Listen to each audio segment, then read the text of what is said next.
Hello বন্ধুরা, তোমরা সবাই কেমন আছো?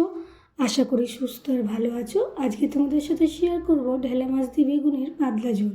স্কিপ না করে পুরো ভিডিওটা তোমরা দেখতে থাকো কীভাবে রেসিপিটা বানালাম। মাথা ভাত দিয়ে 6 পিস মতো আমি ঢেলা মাছকে ভালো করে কেটে ধুয়ে পরিষ্কার করে নিয়েছি। তোমরা দেখতেই পাচ্ছ মাছগুলো পুরো ফ্রেশ আর পরিষ্কার করে ধুয়ে নিয়েছি। এরপরে মাছের মধ্যে আমি পরিমাণ মতো নিয়ে নেব নুন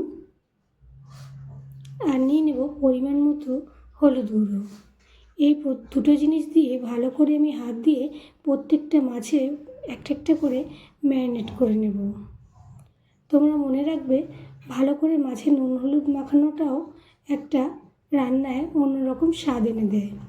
এইভাবে প্রত্যেকটা মাছ আমি একটা একটা করে ভালো করে উল্টে পাল্টে নুন হলুদ মাখিয়ে নিলাম।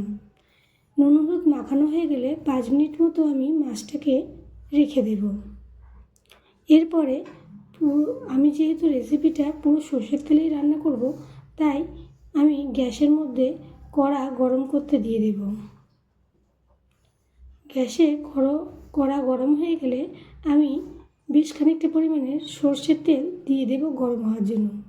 খুন্তি দিয়ে চারিদিকে ভালো করে নাড়াচাড়া করে নিয়ে তেলটা গরম হয়ে গেলে খুন্তির সাহায্যে এক এক করে মাছগুলোকে আমি কড়ায় দিয়ে দেব।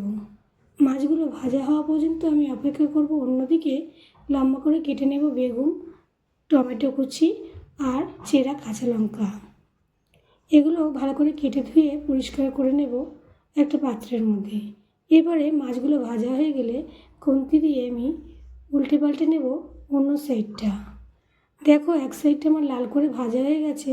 যাতে অন্য সাইডটা লাল করে ভাজি, তার জন্য মাছটা উল্টে নিয়েছি। মাছগুলো ভালোভাবে লাল করে ভাজা হয়ে গেলে ছেঁকে আমি পাত্রের মধ্যে তুলে নেব। ঠিক একইভাবে আমি বাকি মাছগুলোকেও আমি লাল লাল করে দুপিঠ ভেজে তুলে নেব একটা পাত্রের মধ্যে। দেখো, প্রতিটা মাছ আমার লাল করে ভাজা হয়ে গেছে। এরপরে ওই তেলের মধ্যেই লম্বা করে কেটে ধুয়ে রাখা বেগুনগুলো আমি দিয়ে দেব। দিয়ে খুন্তি দিয়ে বেশ কিছুক্ষণ নাড়াচাড়া করব, যাতে বেগুনগুলো লাল লাল হয়ে ভাজা হয়ে যায়। লাল হয়ে ভাজা হওয়া পর্যন্ত অপেক্ষা করব। আর অন্যদিকে আমি একটা বাটি নিয়ে নেব। বাটিতে সামান্য পরিমাণের জল নিয়ে নেব। জল নেওয়া হয়ে গেলে হলুদ গুঁড়ো নিয়ে নেব, জিরে গুঁড়ো আর নিয়ে নেব স্বাদ অনুযায়ী লঙ্কার গুঁড়ো আর ধনে গুঁড়ো। এই 4টি মশলা ভালো করে নেওয়া হয়ে গেলে চামচ দিয়ে আমি ভালো করে জলের সাথে মশলাগুলোকে মিক্স করে নেব, যাতে একটা ঘন ব্যাটার তৈরি হয়ে যায়। দেখো, আমার এখানে ঘন একটা ব্যাটার তৈরি হয়ে গেছে। 5 মিনিটের জন্য আমি রেখে দেব। অন্যদিকে বেগুনগুলো ভালোভাবে লাল করে ভাজা হয়েছে কিনা আর একবার দেখে নেব। দেখো, বেগুনগুলো চাকা তেলে ভাজা হয়ে গেছে। আমি খুন্তি দিয়ে ভালো করে তেল ঝরিয়ে বেগুনগুলো একটা প্লেটের মধ্যে তুলে নেব। সবকটা বেগুন আমি তুলে নিয়েছি প্লেটের মধ্যে। এবার ওই তেলের মধ্যে কালো জিরে, টমেটো কুচি আর চেরা কাঁচা লঙ্কা আগে দিয়ে কুচিয়ে রেখেছিলাম, সেগুলো দিয়ে দেব। দিয়ে খুন্তি দিয়ে বেশ কিছুক্ষণ আমি নাড়াচাড়া করতে থাকব। যতক্ষণ না টমেটোগুলো ভাজা হচ্ছে আমি নাড়তে থাকব। এরপরে স্বাদ অনুযায়ী নুন দিয়ে দেব। নুন দেওয়া হয়ে গেলে আমি আবারও বেশ কিছুক্ষণ নাড়াচাড়া করব। টমেটোটা একটু ভাজা হয়ে আসলেই আমি আগে থেকে যে মশলার ব্যাটারটা তৈরি করে রেখেছিলাম সেটা দিয়ে দেব। দিয়ে খুন্তি দিয়ে আবারও বেশ কিছুক্ষণ নাড়াচাড়া করব, যাতে মশলাটা ভালোভাবে কষানো হয়ে যায়। দেখো, মশলা দিয়ে তেল ছেড়া হওয়া পর্যন্ত আমি অপেক্ষা করব।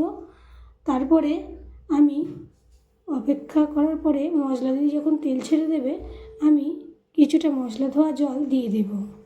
এরপরে গ্যাসের ফ্লেমটা একটু বাড়িয়ে দেব।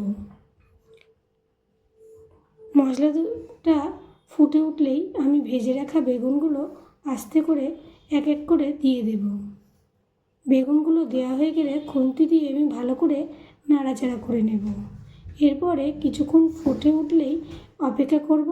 তারপরে যখনই ফুটে উঠবে আমি আস্তে আস্তে করে এক এক করে মাছগুলোকে ঝোলের মধ্যে দিয়ে দেব। মাছগুলো এক এক করে দেওয়া হয়ে গেলে আমি খুন্তি দিয়ে ভালো করে নাড়িয়ে চাড়িয়ে নেব, যাতে মাছগুলো ভালো করে ঝোলের মধ্যে মিশে যায়। এরপরে কিছুক্ষণ অপেক্ষা করব ফোটার জন্য। দেখো মাছগুলো জলের সাথে ফোটা শুরু করেছে। এরপরে আগে থেকে কিছু ধনেপাতা আমি ধুয়ে কুচি করে রেখেছিলাম, ওপর দিয়ে ছড়িয়ে দেব। দিলেই আমার রেডি হয়ে যাবে ঢেলা মাছ দিয়ে বেগুনের পাতলা ঝোল। এরপরে গরম ভাতের সাথে সার্ভ করে দেবো আমি গরম গরম বেগুনের পাতলা ঝোল। ওপর থেকে গার্নিশিংয়ের জন্য কিছু কুচনো ধনেপাতা আমি রেখে দিয়েছিলাম, সেগুলো ওপর থেকে আমি ছড়িয়ে দেব। বন্ধুরা, আমার আজকের রেসিপিটা কেমন লাগলো অবশ্যই তোমরা কমেন্ট করে জানিও, আর একটা লাইক শেয়ার করো, চ্যানেলটাকে সাবস্ক্রাইব করে দিও, পাশে থেকো। আজকের মতো রেসিপিটা আমি এখানেই শেষ করলাম। ভালো লাগলে অবশ্যই পাশে থাকবে। টাটা।